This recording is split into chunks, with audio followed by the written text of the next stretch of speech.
They say today's sleds are the best ever built.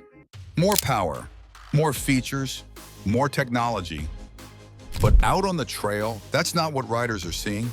Engines blowing before 1,000 miles, ECU failures in the middle of nowhere, drive belts shredding like paper, turbo models overheating at idle, and machines costing $18,000 that spend half the season at the dealership.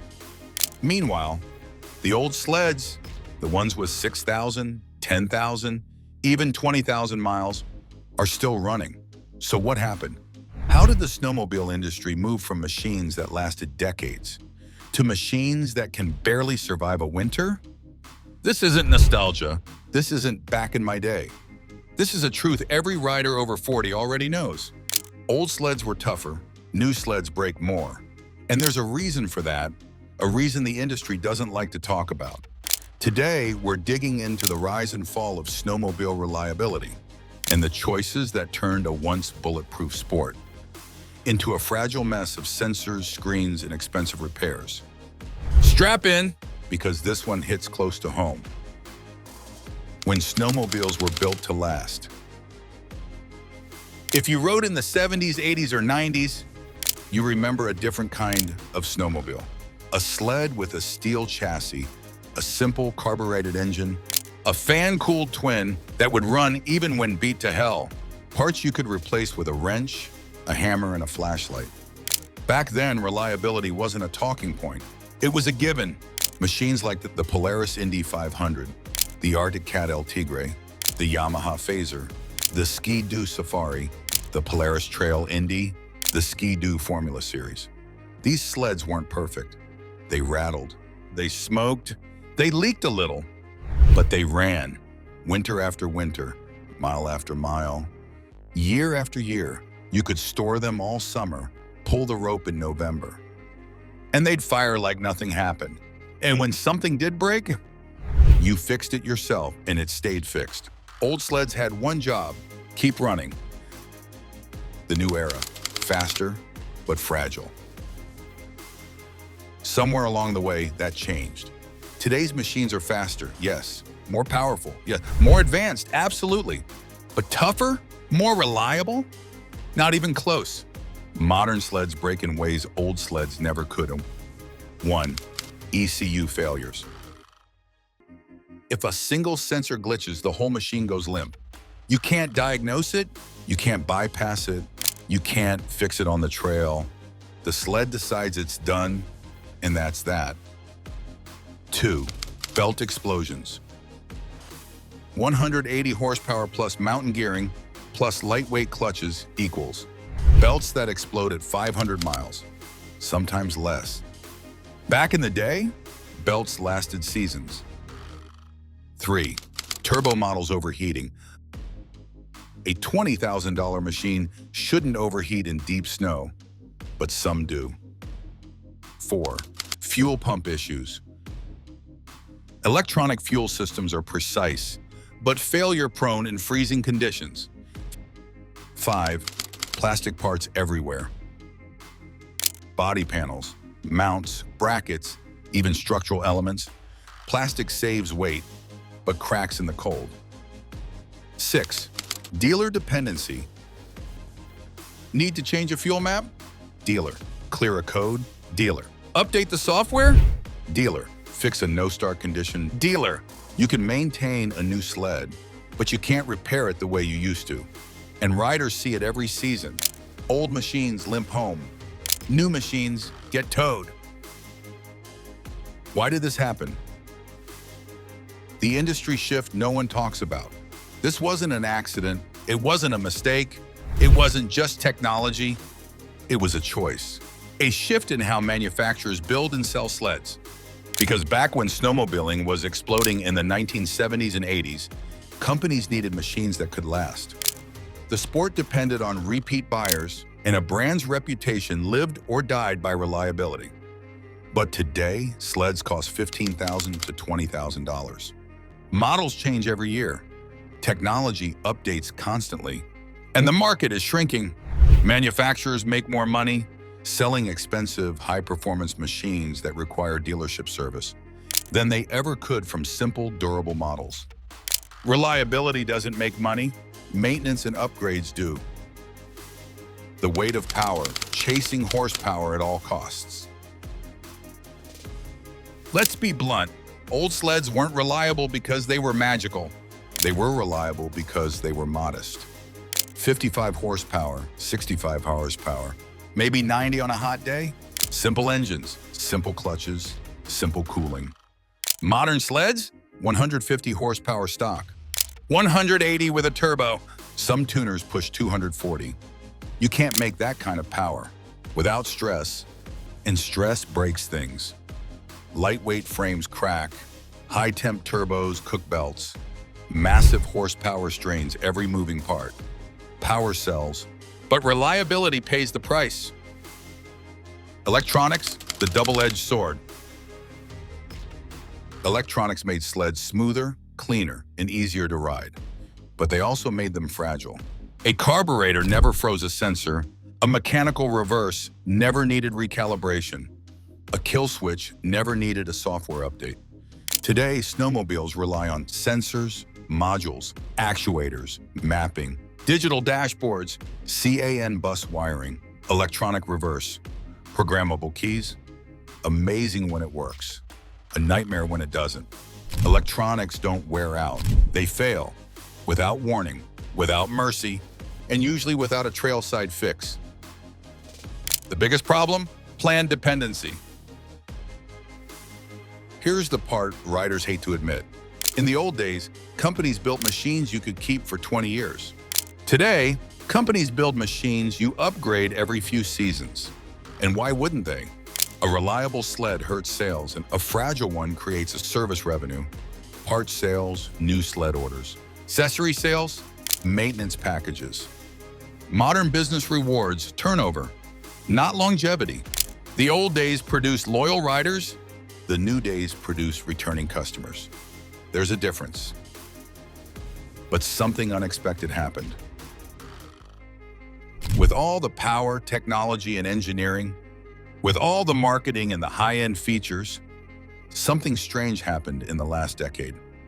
Riders started going back to the old machines, back to the simple ones, back to sleds with fewer electronics, fewer sensors, fewer headaches. Vintage sleds, 80s sleds, 1990s sleds, early 2000s machines that just keep running. Not because riders are cheap, but because they're tired of being stranded by a machine that costs more than their first car. And that growing frustration sets the stage for what comes next.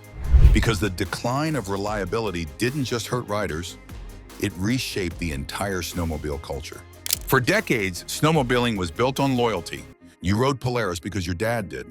You rode Arctic Cat because you grew up on a Panther. You rode Ski-Doo because your first sled was a TNT or an Elan. And Yamaha, their engines were legendary, the kind you could trust anywhere. But reliability doesn't just keep machines running, it keeps riders loyal. And once reliability slipped, so did the trust. Today, every brand faces the same complaints. My new sled spent more time in the shop than on snow. These belts don't last a season. This ECU left me stranded miles from home. I miss when sleds could take a beating. This isn't brand bashing. This is the reality riders talk about at every trail stop, gas station, and club meeting. And that shift from trust to frustration has changed the entire sport. The reliability divide, 2 generations, 2 worlds. There are now 2 kinds of snowmobilers. 1, the riders who grew up wrenching on old machines. They remember when reliability meant a strong engine, a simple chassis, parts that lasted, repairs you could do yourself. These riders know what a reliable sled feels like. 2, the new generation raised on tech-heavy sleds. They learned snowmobiling in a world of turbo power, EFW, screens, sensors, factory warranties, dealer-only diagnostics. They expect speed, comfort, and features. But here's the twist. Both groups are unhappy. Older riders feel betrayed. Younger riders feel overwhelmed. The older guys say, "Why does everything break now?" The younger guys say, why can't I fix anything anymore? And both of them, they're paying more than ever for machines that don't deliver the long-term trust they expect. How we got here. The new snowmobile arms race. The decline in reliability didn't happen overnight. It happened through what riders now call the horsepower arms race. Manufacturers wanted the lighter sleds, more power, bigger mountains, more aggressive riders, faster acceleration, harder hits, higher profit margins. And you can't build a lightweight, high-pressure, high-output machine. That lasts 20 years. Physics doesn't allow it. You either build a tank or a rocket. Modern sleds are rockets, and just like rockets, they perform beautifully until something tiny fails. A little heat, a little misalignment, a tiny electronic glitch. One belt, one sensor, one connector. Performance products live on the edge, and the edge isn't where reliability lives.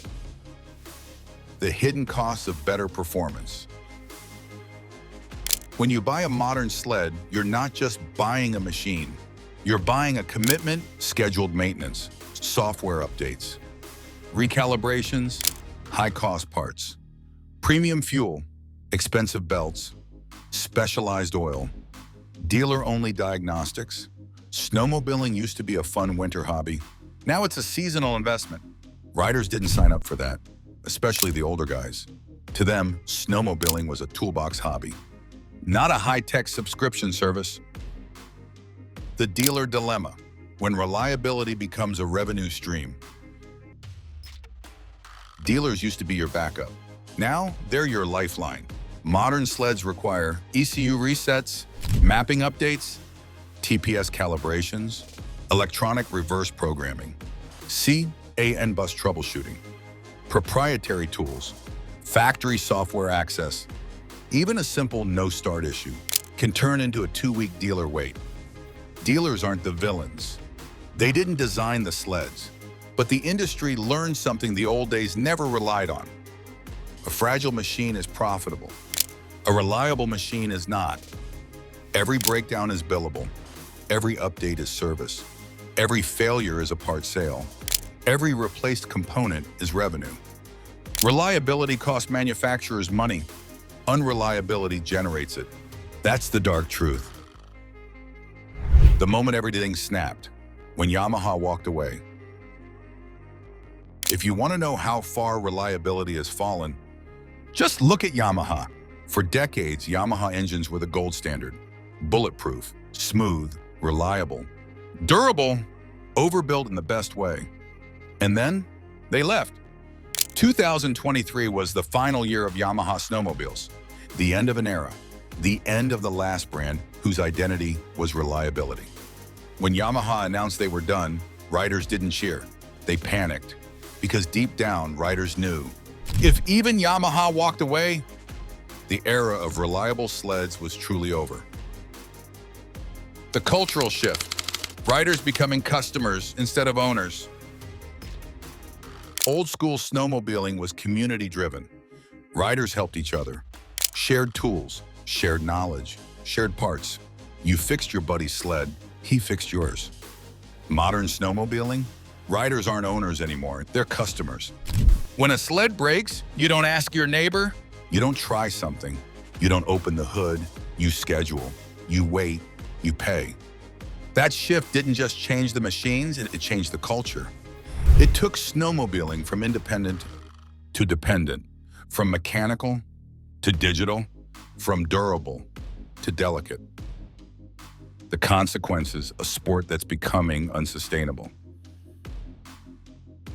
Here's the part that manufacturers won't say out loud. If reliability keeps dropping, the sport will shrink. We're already seeing it. 1.